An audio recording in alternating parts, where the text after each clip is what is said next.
নির্বাচন শেষ, ফলাফল ঘোষণা শেষ, আর তার সাথেই যেন পশ্চিমবঙ্গের বুকে নেমে এসেছে এক ভয়ঙ্কর, শ্বাসরুদ্ধকর এবং রক্তক্ষয়ী অমানিসা। পশ্চিমবঙ্গ বিধানসভা নির্বাচনে কট্টর হিন্দুত্ববাদী দল বিজেপি ক্ষমতায় আসতে না আসতেই গোটা রাজ্য জুড়ে যেন এক অজানা আতঙ্কের শীতল স্রোত বয়ে যাচ্ছে। আর অভিযোগ উঠছে, রাজ্যের ক্ষমতার পালা বদলের সুযোগ নিয়ে সংখ্যালঘু মুসলিমদের উপর শুরু হয়েছে এক ব্যাপক, সুপরিকল্পিত এবং ভয়াবহ হামলা ও ধ্বংসযজ্ঞ। রাজ্যের বিভিন্ন প্রান্ত থেকে, বিশেষ করে সীমান্তবর্তী জেলাগুলো থেকে একের পর এক আসছে মসজিদ, দোকানপাট, ব্যবসা প্রতিষ্ঠান ও সাধারণ মানুষের বসত বাড়িতে বর্বরোচিত হামলার খবর, যা রাজ্যের কোটি কোটি সংখ্যালঘু পরিবারের মধ্যে তৈরি করেছে এক চরম নিরাপত্তাহীনতা এবং গভীর আতঙ্ক। পশ্চিমবঙ্গের বর্তমান এই ভয়াবহ পরিস্থিতি, রাজনৈতিক এই চরম সহিংসতা এবং দীর্ঘদিনের অসাম্প্রদায়িক বাংলার এই করুণ পরিণতি নিয়ে আজ আমরা এক গভীর ও রুদ্ধশ্বাস বিশ্লেষণ করতে যাচ্ছি। তাই খবরের পেছনের আসল সত্য জানতে ভিডিওটি 1 সেকেন্ডও স্কিপ না করে একেবারে শেষ পর্যন্ত আমাদের সাথেই থাকুন।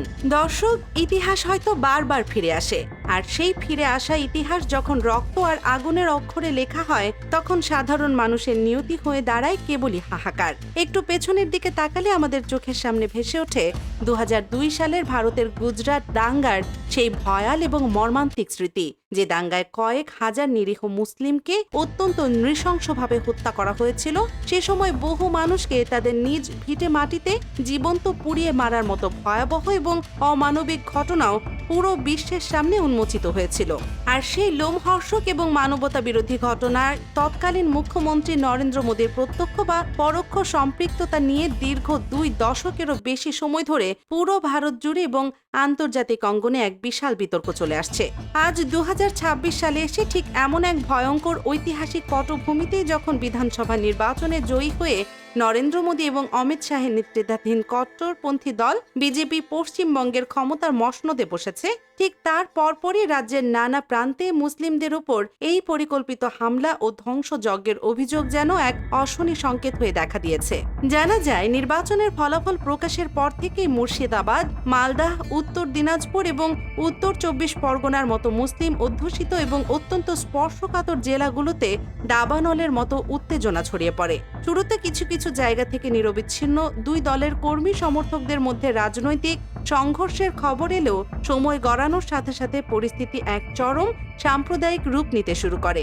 বিভিন্ন স্থানে সাধারণ মানুষের দোকানপাট, ঘরবাড়ি, ছোট বড় ব্যবসা প্রতিষ্ঠান এবং আয়ের উৎসগুলোতে সরাসরি হামলা, লুটপাট ও ভাঙচুরের ঘটনা একেবারে প্রকাশ্যে সামনে আসতে থাকে, যেখানে অত্যন্ত সুনির্দিষ্টভাবে রাজ্যের সংখ্যালঘু মুসলিমদেরই টার্গেট করে এই নারকীয় হামলা চালানো হচ্ছে বলে গুরুতর অভিযোগ উঠেছে। আর এই ভয়াবহ পরিস্থিতির কারণেই স্থানীয় মুসলিমদের মধ্যে এখন এক অবর্ণনীয় আতঙ্ক ছড়িয়ে পড়েছে। অনেকেই জীবন বাঁচাতে নিজেদের ঘরবাড়ি ছেড়ে নিরাপদ আশ্রয়ের সন্ধানে ছুটছেন। নির্বাচনের পর এই সহিংসতার ধরন আরও বেশি স্পষ্ট এবং বিভৎস হয়ে ওঠে, যখন দেখা যায় শুধু রাজনৈতিক কর্মী বা নেতারাই নয়, বরং বিভিন্ন স্থানে ধর্মীয় উপাসনালয়, মসজিদ এবং নিরীহ সংখ্যালঘুদের বসতবাড়ি লক্ষ্য করে অত্যন্ত সুপরিকল্পিত হামলার অভিযোগ পাওয়া যাচ্ছে। সামাজিক যোগাযোগ মাধ্যমে ছড়িয়ে পড়া বিভিন্ন ভিডিও ফুটেজ এবং স্থানীয় নির্ভরযোগ্য সূত্রে জানা গেছে, নির্বাচন জয়ের পর গেরুয়া শিবিরের বিশাল বিজয় মিছিলের সময় অত্যন্ত উদ্দেশ্যপ্রণোদিতভাবে উস্কানিমূলক এবং চরম অবমাননাকর স্লোগান দেয়া হয় এবং সেই মিছিল থেকেই কিছু কিছু জায়গায় সংখ্যালঘু অধ্যুষিত এলাকায় অগ্নিসংযোগ ও ব্যাপক ভাঙচুরের ঘটনা ঘটে।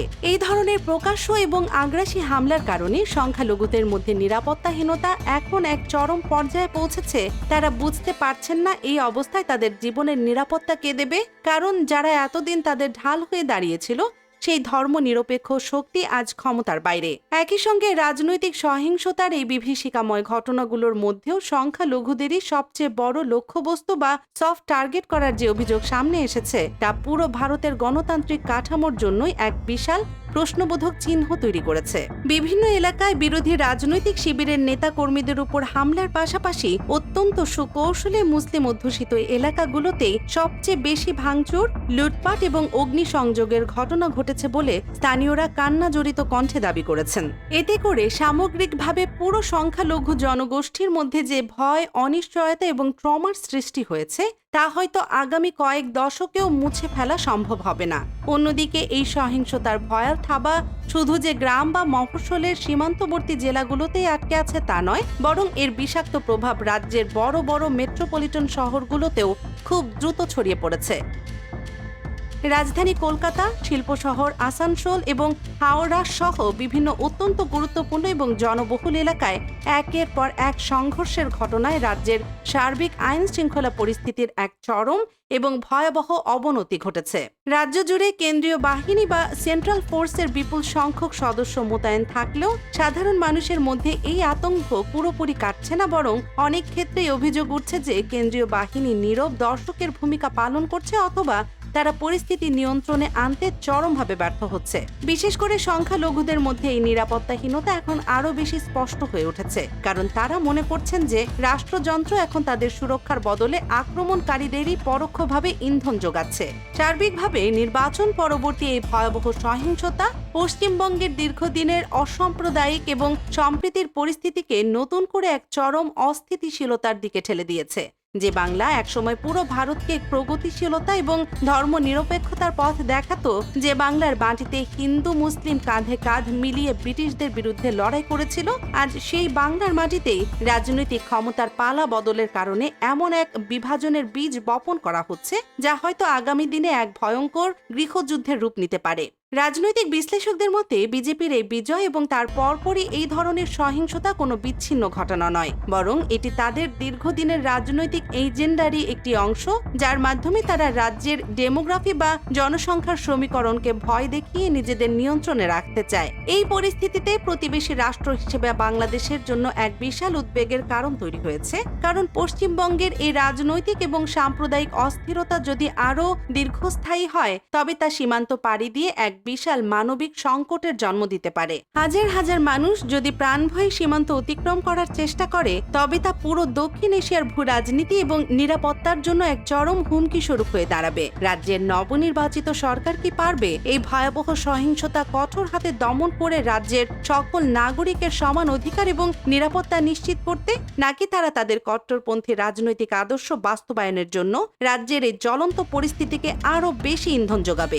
এই প্রশ্ন এখন শুধু পশ্চিমবঙ্গের মানুষের নয়, বরং পুরো বিশ্ববাসীর। দর্শক, পশ্চিমবঙ্গের এই চরম অস্থিতিশীল পরিস্থিতি, সংখ্যালঘু মুসলিমদের উপর এই ভয়াবহ হামলা এবং নতুন সরকারের ভূমিকা নিয়ে আপনারা কি ভাবছেন? রাজ্যের এই করুণ পরিণতির জন্য আসলে কারা দায়ী? আপনাদের অত্যন্ত সুচিন্তিত, সাহসী এবং মূল্যবান মতামত এখনই আমাদের কমেন্ট বক্সে লিখে জানান। আন্তর্জাতিক রাজনীতির এমন সব চাঞ্চল্যকর খবরের পেছনের আসল সত্য সবার আগে নিখুঁতভাবে জানতে আপনাদের প্রিয় চ্যানেল দেশ নিউজ 24 এখনই সাবস্ক্রাইব করুন এবং পরবর্তী ভিডিওর নোটিফিকেশন পেতে বেল আইকনটি বাজিয়ে রাখুন। সত্য এবং বস্তুনিষ্ঠ খবর সবার কাছে পৌঁছে দিতে ভিডিওটি বেশি বেশি শেয়ার করে আমাদের পাশেই থাকুন। সবাই নিরাপদে থাকবেন, অন্যায়ের বিরুদ্ধে সোচ্চার থাকবেন। আল্লাহ হাফেজ।